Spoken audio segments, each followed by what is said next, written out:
Welcome to Finance in Review.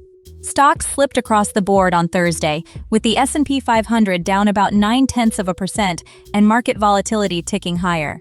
But two stories broke away from the crowd.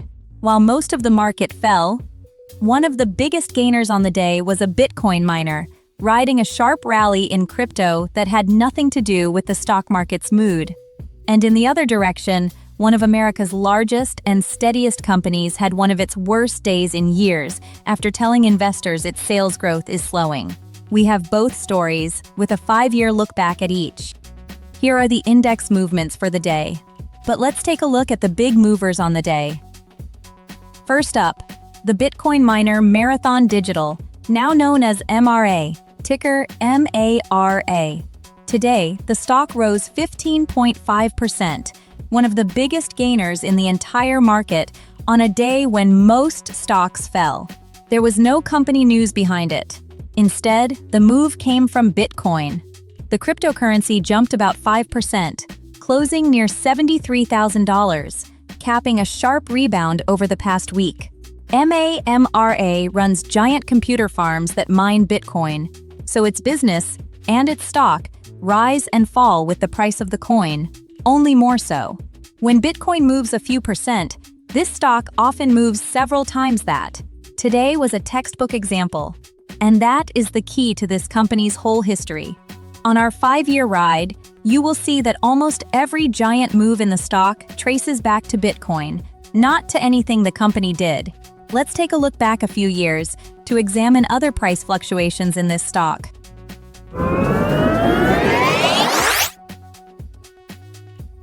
November 2021, down about 27%. This is one of the few days in this whole ride driven by the company itself, not by Bitcoin. Alongside its third quarter results, Marathon disclosed that it had received a subpoena from securities regulators seeking documents about a Bitcoin mining facility it had built in Hardin, Montana. On the very same morning, the company also moved to raise $500 million by selling convertible debt, which would dilute existing shareholders. Investors did not like either piece of news, and the stock dropped hard.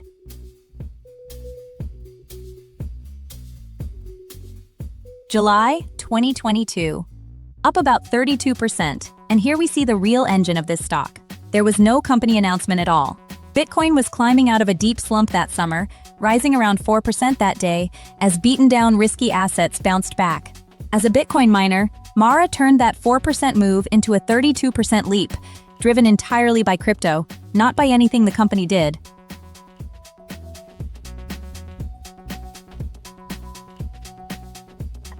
August 2023, up nearly 29%. Once again, no company news.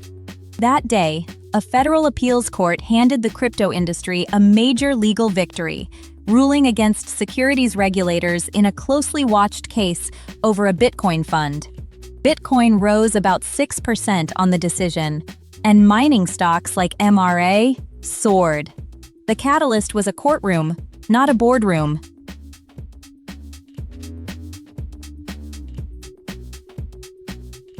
November 2024. Up about 30%. In the days after the 2024 election, money poured into cryptocurrency on expectations of a friendlier stance toward the industry in Washington. Bitcoin raced to a record high, jumping around 10% on this day alone and pushing toward $90,000. Mara rode the wave up 30%. Again, the move was about Bitcoin, not the company.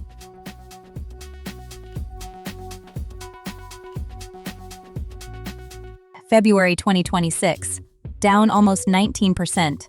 And the leverage cuts both ways. On this day, Bitcoin suffered its worst single-day drop since the collapse of the FTX exchange, back in 2022, tumbling roughly 14% in a wave of forced selling. Mara fell right along with it, a sharp reminder that the same leverage that powers its rallies also deepens its crashes.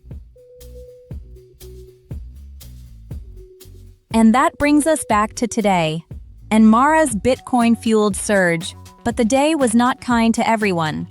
While a Bitcoin miner soared, one of the steadiest giants in the entire market fell hard after a rare stumble. Next up, Walmart, ticker WMT. Walmart, ticker WMT, is the largest retailer in the world and one of the most dependable stocks in the market. Today, the stock fell 9.2%, its second-largest single-day move in 5 years. For a company this size and this steady, a 9% drop is enormous. It came right after Walmart reported its results for the quarter. The headline numbers looked fine. Revenue grew almost 6%, and the company even raised its forecast for the full year. But underneath, growth at its U.S. stores slowed sharply. Sales at stores open at least a year rose just 2.5%, a clear slowdown from the 4 to 5% pace of recent years. And a big jump in profit was flattered by one-time refunds tied to tariffs. Investors looked past the raised outlook and focused on the slowdown, and they sold. Let's take a look back at this one too.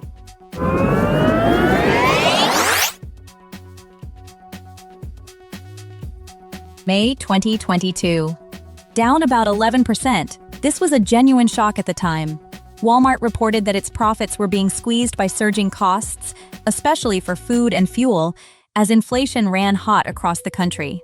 The company had misjudged how fast those costs would rise, and it cut its profit forecast for the year, guiding to a slight decline instead of the growth it had promised just months earlier. For a company as predictable as Walmart, that was a serious miss.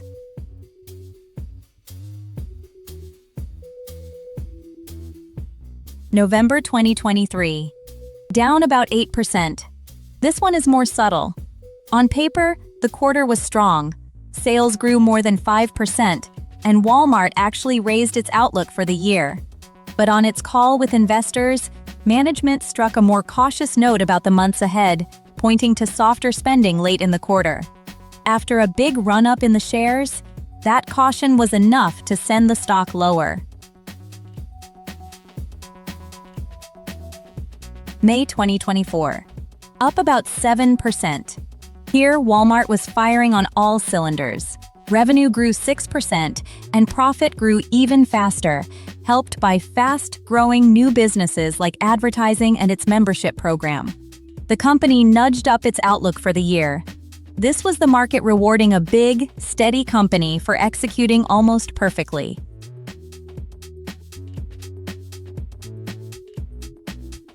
February 2025. Down about 6%. Walmart closed out a strong year, with sales for the quarter up over 4%.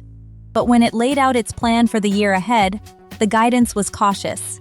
It projected sales growth of just 3 to 4%, slower than the year it had just finished, partly due to a recent acquisition and one fewer day in the calendar. After a huge run in the stock, investors wanted more, and the shares pulled back.